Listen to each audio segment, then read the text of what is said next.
بسم اللہ الرحمن. چند مثالیں دیتا ہوا چلتا. کچھ شیعہ تھے جذباتی ہیں، شیعہ ہیں محب. مثلا جناب ابوذر فرماتے ہیں کہ جب گھر پر حملہ ہوا تو ابوذر کہتے ہیں میں زمین پہ بیٹھا تھا اور آنکھوں سے دیکھ رہا تھا علی کو لے جایا جا رہا ہے اور ہاتھوں میں رسیاں ہیں، سیدان علی کے دامن کو پکڑا ہوا ہے اور یہ ملعون غلاف شمشیر سے، ایک ہوتی ہے تلوار، ایک ہوتا ہے تلوار کا غلاف، یہ غلاف شمشیر سے سیدہ کے ہاتھوں کو مار رہا تھا.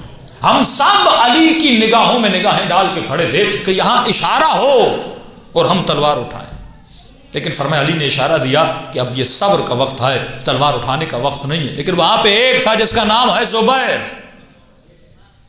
یہ مولا علی کا رشتہ دار ہے، پھپھی کا بیٹا ہے، صفیہ کا بیٹا ہے، جناب زہرا کا کزن ہے. زبیر اٹھتا ہے اور تلوار اٹھاتا ہے، یہ تلوار اٹھاتا ہے اور جب حملہ کرنا چاہتا ہے تو دالان دروازہ جیسے اٹیک کرنا چاہتا ہے تو اس کا ہاتھ اس دروازے کی چوکھٹ پہ لگتا ہے، تلوار گل جاتی ہے اور یہ زبیر کو وہاں سے دور کر دیتے ہیں. تو وہاں پہ آپ کو چند شیعہ نظر آتے ہیں. سلمان بھی ہے لیکن سلمان تلوار نہیں اٹھا رہا، ابوذر بھی ہے، مقداد بھی ہے، زبیر بھی ہے. یہی زبیر مولا کے پاس آتا ہے اور کہتے ہیں مولا آپ قیام کیوں نہیں کرتے، تو آپ کا حق ہے. تو مولا فرماتے زبیر علی کے پاس ایسے ساتھی نہیں، اگر 25 لوگ میرے پاس ایسے ہوتے میں تلوار اٹھاتا. کیوں مولا علی 25 سالوں میں یہ صدا بلند کرتے ہیں کہ کاش عباس کی جگہ میرے چچا حمزہ ہوتے تو آج علی کا حق غصب نہ کیا جاتا. اے کاش میرے بھائی عقیل کی جگہ پر میرے بھائی جعفر ہوتے تو علی کا حق غصب نہ کیا جاتا.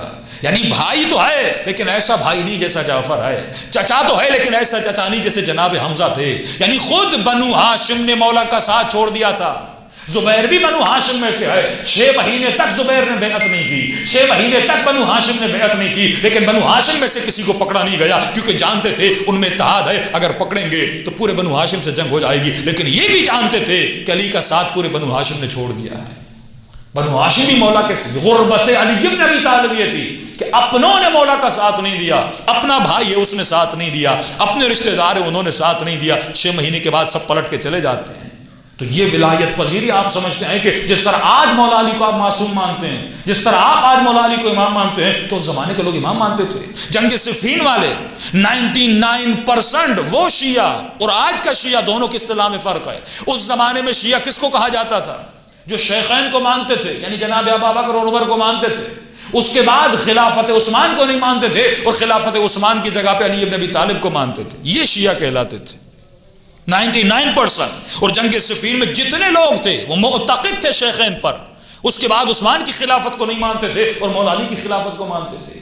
ان لوگوں کے ساتھ امام کو مدارا کرنا تھا، ان لوگوں کے ساتھ امام کو چلنا تھا کہ مولا علی جب خلافت پر آتے اور مسجد میں جاتے ہیں اور کیا دیکھتے ہیں کہ مسلمان مستحب نماز کو جماعت کے ساتھ پڑھ رہے ہیں جس طرح آج بھی پڑھی جاتی ہے. مولا فوراً مسجد پہ کہتے ہیں یہ سنت رسول کے خلاف ہے، ہم نے کبھی نہیں دیکھا کہ رسول نے مستحب نماز کو جماعت کے ساتھ پڑھا. تو صدائیں بلند ہوتی ہیں، واہ عمرا واہ اسلاما. علی سنت شیخین کو ختم کرنے کے لیے آیا ہے. امام فرماتے ہیں مجھے اسلام کو باقی رکھنا ہے، اگر ان جھگڑوں میں پڑ گیا تو اسلام ازبین میرود، اسلام یہاں سے ختم تباہ و برباد ہو جائے گا. تو امام کو اسلام کو بچانا تھا اور اسلام کی خاطر مولا نے صبر کیا. اور کچھ ایسے اصحاب جو چند قدم آگے نکل جاتے ہیں، چند قدم پیچھے رہ جاتے ہیں. جناب زینب سلام اللہ علیہا کے شوہر جناب عبداللہ کہ جب مصر کی حاکمیت کی باری آئی تو سب نے کہا کہ محمد ابن ابوبکر کو بھیجیے. تو مولا فرماتے ہیں کہ مصر وہ جگہ ہے جہاں پہ عمرو ابن عاص جیسے لوگ رہ چکے ہیں. مصر ایک تمدن، ایک تہذیب، ایک سویلائزیشن کا نام ہے. وہاں پہ ہر انسان حکومت نہیں کرے. مولا اشارے دے رہے ہیں لیکن ولی کے اشارے کو سمجھنا یہ شیعہ کا کام ہے. کہ فارسی میں ایک اصطلاح استعمال ہوتی ہے کہ اگر ولی خط لکھے اس کی سیاہی خشک ہونے سے پہلے اس کی اطاعت کرنی چاہیے. یہ اطاعت نہیں تھی. اور جناب عبداللہ کیونکہ جناب محمد ابن ابوبکر ان کے سگے بھائی، ماں ایک تھی لیکن باپ الگ تھے، تو انہوں نے اس کی حمایت میں پورے شہر میں اعلان کیا کہ نہیں محمد ابن ابوبکر کو جانا چاہیے. مولا بھی فیصلہ دیتے اگر تم لوگوں کا یہ فیصلہ ہے میں ان کو بھیجتا ہوں. انجام کیا ہوا؟ ان کو مصر میں مارا جاتا ہے.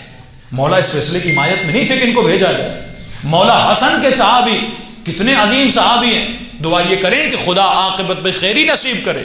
لیکن ان کا جو ابتدائی جس کہتے ہیں نا کہ ایک شیعہ وہ جو امام سے آگے نکل گیا، ولایت، ایکسیپٹنس اور ولایت اتنی نہیں تھی ان لوگوں میں. ایک شیعہ وہ جو پیچھے رہ گیا، لیکن یہ بھی اچھی بات ہے کہ ان کی عاقبت میں جناب حجر ابن عدیہ، حجر ابن عدی امام حسن کے صحابی ہیں.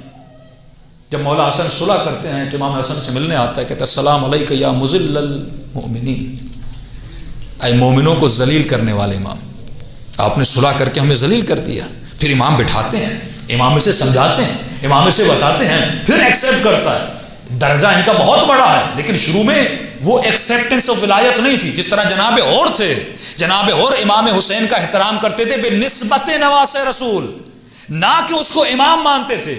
امام اگر مانتے تو کبھی مقابلے میں نہ آتے، راستہ نہ روکتے. یہ تو اور ہے کہ وہ احترام اور ادب سیدان لشکر امام حسین نے بھیجا اور خیام حسین میں رہے اور وہاں پہ شیعہ بنے، امام ولایت کو منوایا. اسی طرح جناب حجر ابن عدی، لیکن ان کی آخرت بہت اچھی ہوئی. امام حسین نے سمجھایا، اس کے بعد انہوں نے سمجھا، یہاں تک کہ جب امیر شام ان کو مارنا چاہتا تھا تو اس نے کہا علی کو گالی دو. اس نے کہا یہ میں نہیں کر سکتا. خود جناب حجر ابن عدی، عاقبت تو بخیری ہوئی. یعنی اگر ملازم رہو، ہو سکتا ہے کہیں تم بھٹکے ہوئے ہو، لیکن اگر ہمیشہ امام کے ساتھ رہو پوری زندگی تو یہ بھٹکپن تمہارا دور ہو جاتا ہے اور تمہارے وجود میں ایمان داخل ہو جاتا ہے. جس طرح ہم ہیں، مجلسوں سے اگر جتنا دور جائیں گے، نماز سے جتنا دور جائیں گے، دعائے ندبہ و کمیل سے جتنا دور جائیں گے، اہل بیت کے کلام سے اتنا گمراہ ہوتے جائیں گے، لیکن جتنا قریب ہوتے جاؤ گے اتنی تمہیں ہدایت ملتی جائے گی. امیر شام کہتے ہیں علی کو برا بلا کہو، کہتا یہ ہو نہیں سکتا. کہ پھر میں تجھے قتل کروں گا. کہ ٹھیک ہے، مجھے 2 رکعت نماز پڑھنے کی اجازت. اب ایمان دیکھیے، وہاں پہ وہ کردار تھا، امام حسن نے سمجھایا، ولایت کو صحیح طریقے سے ایکسیپٹ کیا. اب اس کا کردار دیکھیے، حجر بن عدی کا کردار کیا ہے. صلوات پڑھے محمد و آل محمد. کہتا مجھے 2 رکعت نماز پڑھنے دو. فرمایا حجر نے بہت تیزی سے نماز پڑھی. امیر شام نے کہا کہ اتنی تیزی سے نماز پڑھی؟ کہا یہ میری زندگی کی پہلی نماز ہے جو میں نے اتنی تیز پڑھی ہے. کہا کیوں تیز پڑھی؟ کہا کہیں تو یہ نہ سوچے کہ میں موت سے ڈر گیا ہوں اور آہستہ آہستہ اپنے وقت کو گزارنا چاہتا ہوں. کہا میرے سر کو قلم کرنے سے پہلے میرے بچوں کے گلوں کو کاٹ. کہا کیوں؟ فرمایا مجھے ڈر ہے کہ یہ باپ کی موت کو دیکھ کر ڈر نہ جائیں اور تیرے ہاتھ پہ بیعت نہ کر لیں. پھر میری نگاہوں کے سامنے ان کو شہید کر. بچوں کو شہید کیا جاتا ہے، اس کے بعد حجر ابن عدی کو شہید کیا جاتا ہے. ابتدا دیکھیے پھر انتہا دیکھیے. ہم دونوں چیزوں کو بیان کرنے والی قوم ہے. ایسا نہیں کہ ہم کسی شخصیت پہ تعصب رکھیں، بھائی پہلا اس کا یہ کردار تھا، آخر میں اس کا یہ کردار تھا. اگر یہی غیرت ہر مسلمان کو آ جائے کہ ہاں کچھ لوگوں نے نبی کا پہلے ساتھ دیا تھا لیکن انتہا دیکھو ان کی کیا تھی. لفظ ہے عاقبت بخیری. ہم یہ نہیں دیکھتے کہ شروع میں اس میں کلمہ لا الہ الا اللہ پڑھا. سوال یہ ہے جب روح بدن سے نکل رہی تھی اس وقت بھی کردار اچھا ہونا چاہیے.